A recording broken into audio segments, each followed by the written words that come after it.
Hi, this is Sarah, the Stitchin Mommy, and I'm here to do a Stitch with Me video, which it has been a long time since I've done one, but I have been wanting to do one. I just haven't had a time where I'm alone, and I still am not alone, but I figured I'll just make do. And recently I purchased a camera arm, so now the camera is stable, more stable than it was when I did them before. So I'm really excited about doing these more often. So hopefully this will go well, and I would like to see, let's figure out where I'm going to go.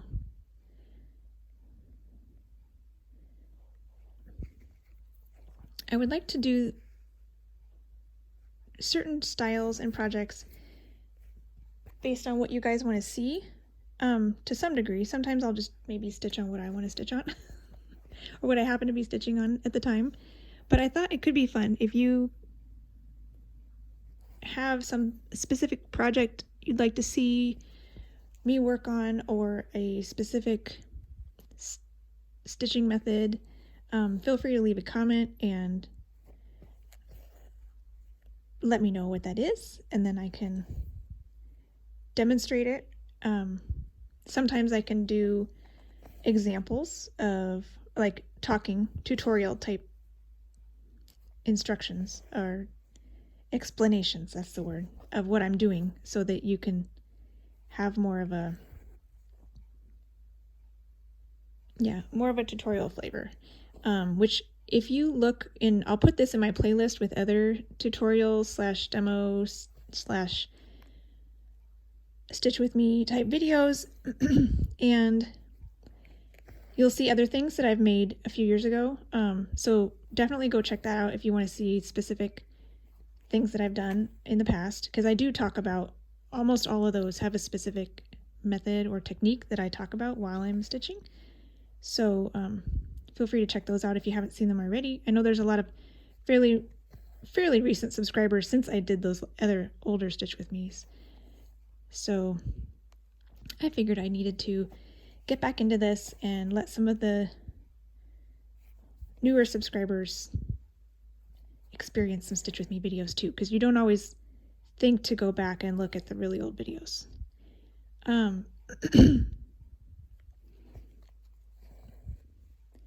What I'm working on right now is Quick Stitch Iris. This is on 25 count, 1/1 full crosses. And the method that I am using on this piece, which if you've been watching my regular videos, you will know this, but I'm stitching it where I pick, I'm going kind of across the top, across horizontally, picking a symbol as I go across. The next closest symbol from left to right in that row that's blank, next one is probably this one that's blank, and then when I'm done with this string, I'll come over here, probably this symbol, and then I'll stitch it until my string runs out or until the color runs out, and then I'll go to the next one, which is likely either this one or this one, but I'll use Pattern Keeper to help me know for sure. And then I stitch it till the string runs out, and then I go to the next one, and that's kind of what I've been doing on a variety of my pieces, and I really like that right now. I kind of come and go with the style that I like, but that's what I'm doing now, so I thought that would be fun to show an example of that stitching. And I also, as you can see, I stitch in hand with my fabric rolled up in my left hand, and I have my fingers under here right behind where my needle goes, so that they can kind of help guide the needle as I'm going. And this hand just goes back and forth in front of the fabric and behind the fabric, so I'm not moving my shoulder at all. I'm just moving from my elbow down, so it's not taxing.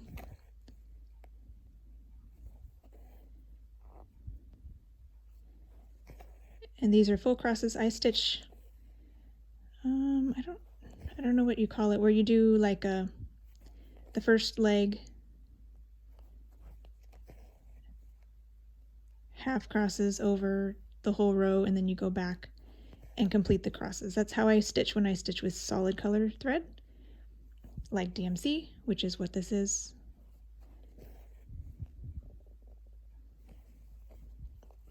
And I'm not worried about you seeing Pattern Keeper there behind me because it's most likely not going to be in focus most of the time because you'll see my fabric and you won't be able to stitch this from just a tiny spot of pattern that's showing anyways. So but I'll do a few stitches and then highlight them and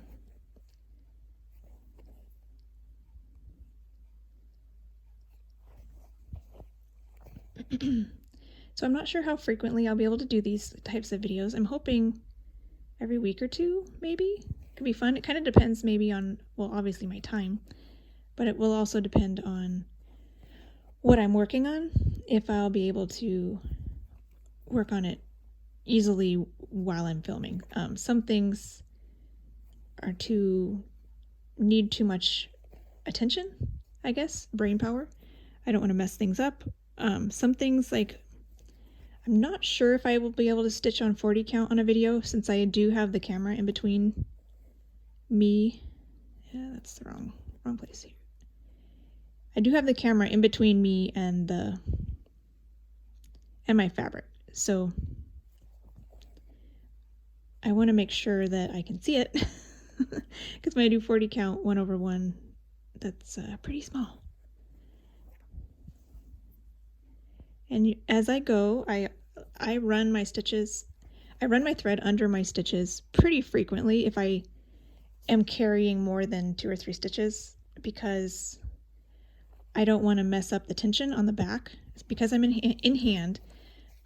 If the trailing threads get tight, it'll make the front pucker, and I don't want that. So if I'm going to carry my thread at all, and there is some stitches in between, I'll definitely run it under the previous stitches. If there's no stitches in between, I just have to be really careful not to pull it tight.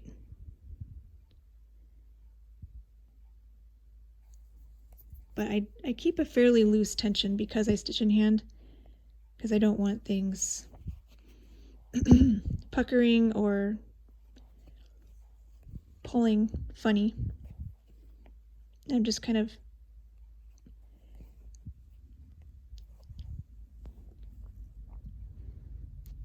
I guess developed my tension over the years. I never really realized I had a loose tension until I started evaluating what I was doing compared to how other people stitch here on the online community. Because before that, you really don't have a whole lot of people to compare yourself to. So people would ask, like, how can you stitch in hand and without things getting really wonky? But I'm like, I don't know, I just do.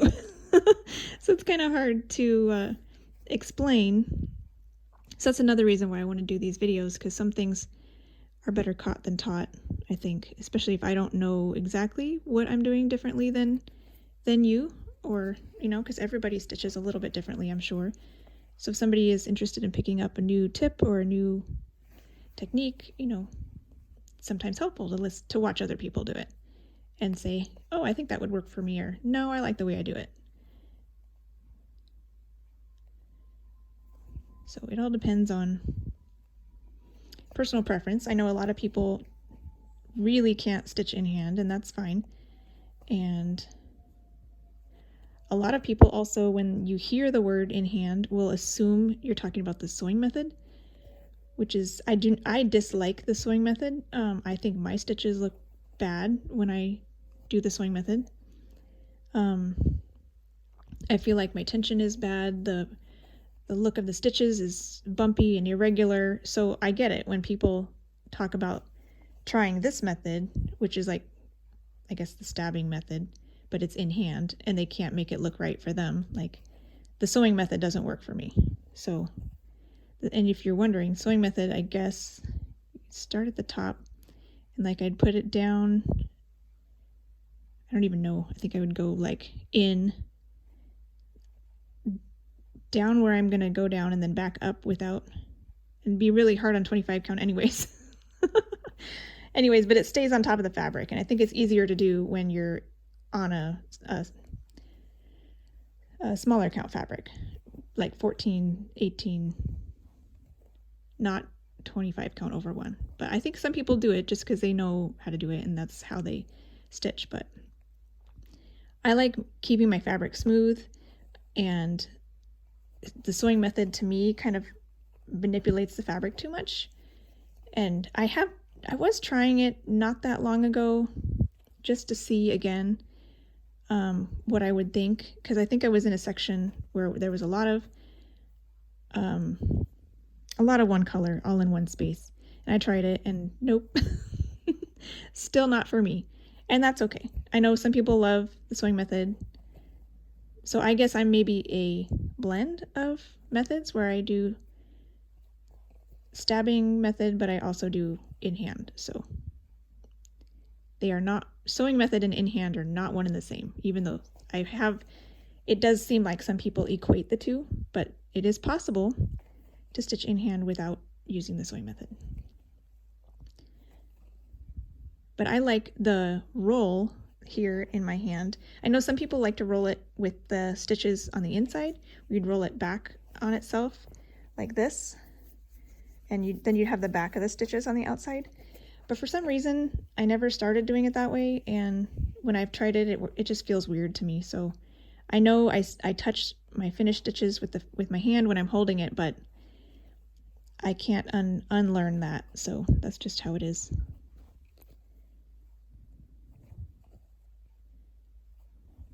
Getting to the end of my string here, so I will be picking my next symbol shortly.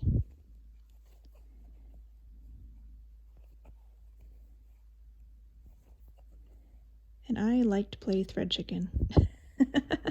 I probably won't play it too much here on camera, but I will get to the point where if I'm just really intent on finishing a certain section before my string runs out, and I have like 1 or 2 stitches, and yes, I can do this, I will go so far as to like poke into the fabric, rethread my needle, poke into the fabric on the back, rethread my needle over and over until I have literally no thread left. Like I have played thread chicken and won with where after I run my thread under these stitches in the back, there's nothing to cut off. I have done that a few times. It's pretty funny.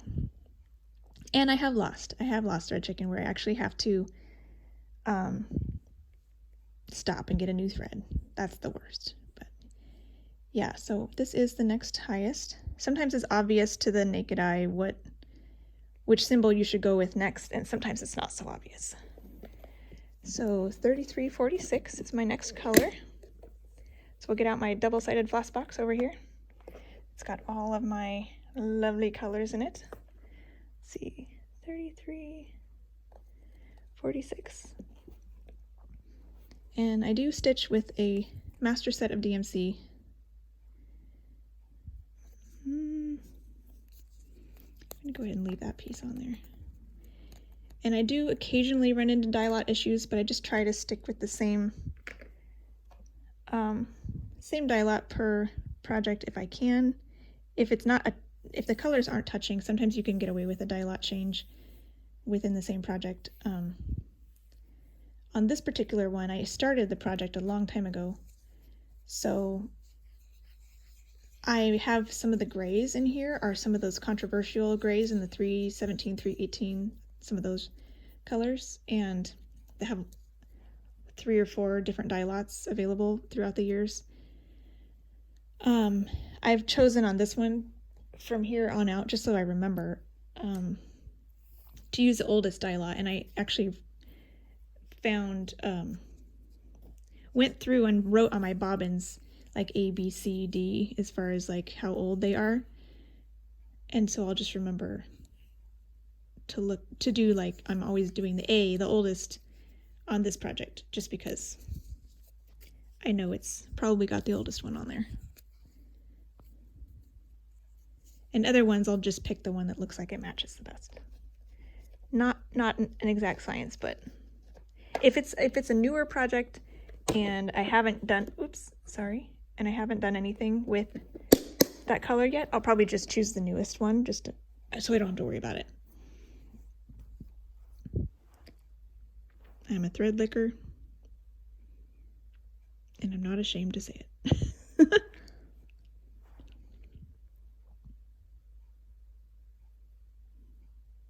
Come on, there we go. All right, so we're gonna go back up to the top here and run my stitches under. I do this old school, it's just how I like to do it, where I run my stitches under to start and stop.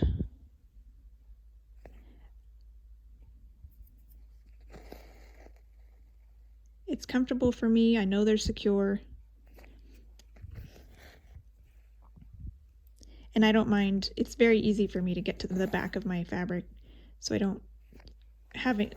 Some people do certain methods of securing their thread because then they don't have to turn their frame over or something, but that's not a problem for me, so I just do it this way and it works nicely. So this is a nice green. We're doing some more leaves, filling in some more stuff.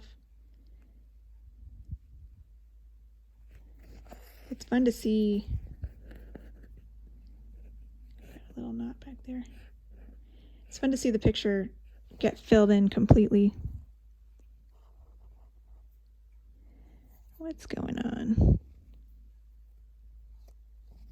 Might be all right. There we go. Because I think this has had a lot more fill-in since my last video, and just it hasn't been that long since I even did a video where I was just filling out this flower, and now I've got all of this filled in too. So it's super fun to see the progress come together. And today's the day that this is my all-day project, not just my 65 stitches and then move on to something else project. So I'll be working on this the rest of the evening. I'm already at 76 for the day. So I didn't do a whole lot of stitching previous to starting the video, so.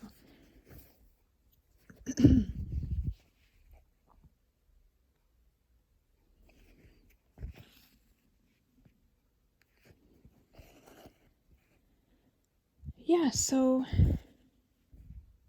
this is a nice big swath of colors, so I can you can kind of see this thread is long enough that it's kind of knotting a little bit, but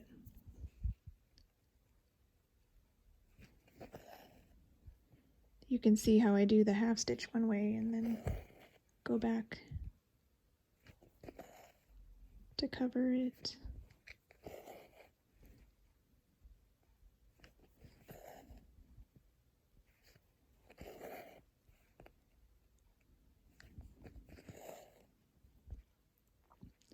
This is currently one of my favorite projects to work on, which is really nice since I'm working on it almost every day for at least a little bit.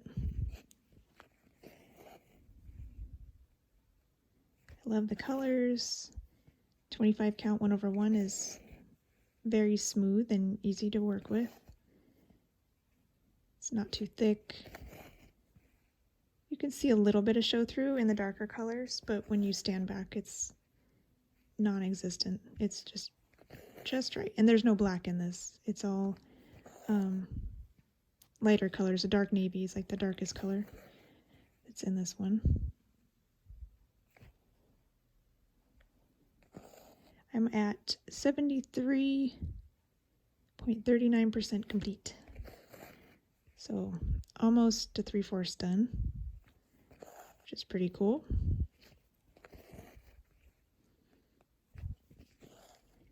I'm hoping to finish this by like September, October at least, so I can get it framed and in the mail before my aunt's birthday in November.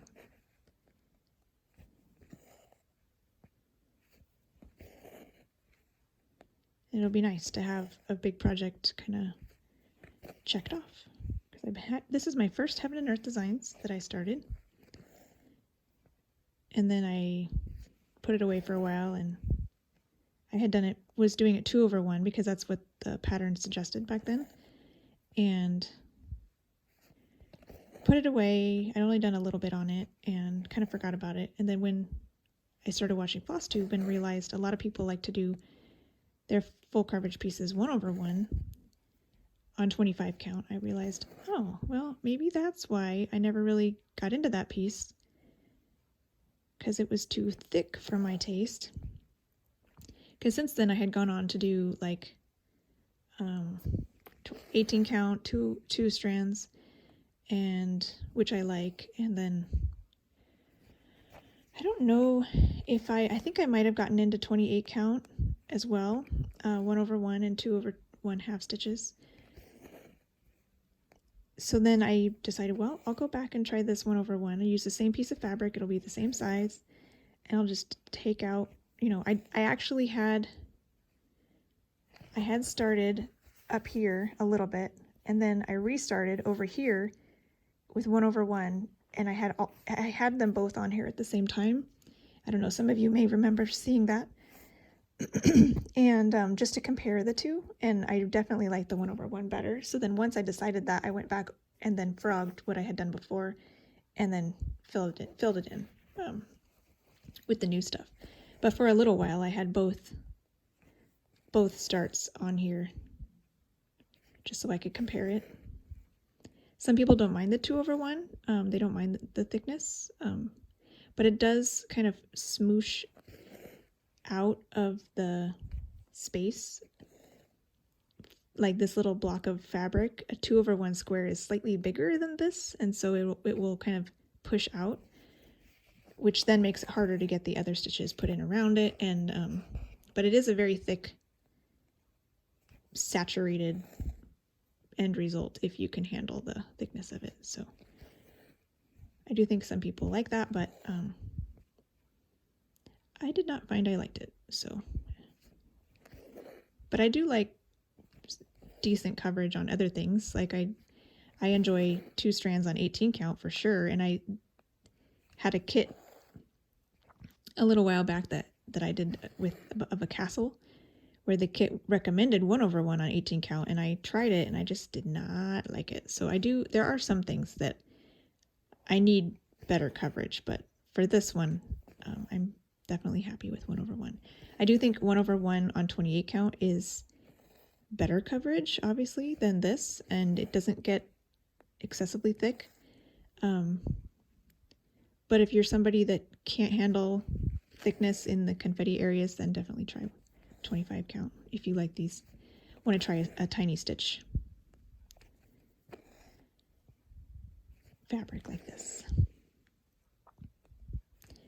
If this is I guess a recommendation. If you are new to small count or high count fabrics for full coverage, 25 count 1/1 is a good place to start, because it is a very common popular choice for full coverage. So if you're looking to branch out and get a little bit finer compared to Ada, you could try this one. I think you would be happy with that. If you like Ada, my favorite is 18 count with 2 strands. Although I think some people find that a little too thick for full coverage with confetti, but I think it's just right for the most part. So, but you could drop that down to 16 if you had something that's a lot of confetti. But then you run into the problem of, if you have a big project, your end result will be enormous. So it just kind of depends on what your goals are for your full coverage pieces. If you just stick with minis, and then you can have Ada fabric and you don't have to worry about your end product being the size of a, the size of a bed, the size of a wall.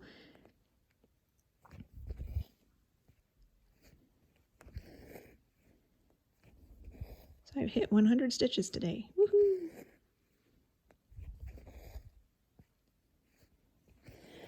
So yeah, if there's any recommended stitch techniques you would like to see, me do on these Stitch With Me videos. I can work my way through some of those. If there's any specific stitching questions that you would like me to talk about, you can leave those below too, and I'll maybe try to get to those in future videos, and then I have something to talk about.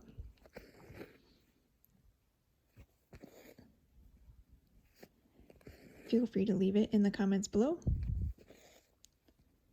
I'll probably finish out this row here and sign off. Looks like it's been about 25 minutes, so it's about a nice time. And I may be interrupted in any minute, so I might as well sign off. I hope this has been interesting to watch, and let me know if you want to see something different or if you enjoy these at all. And I hope to see you.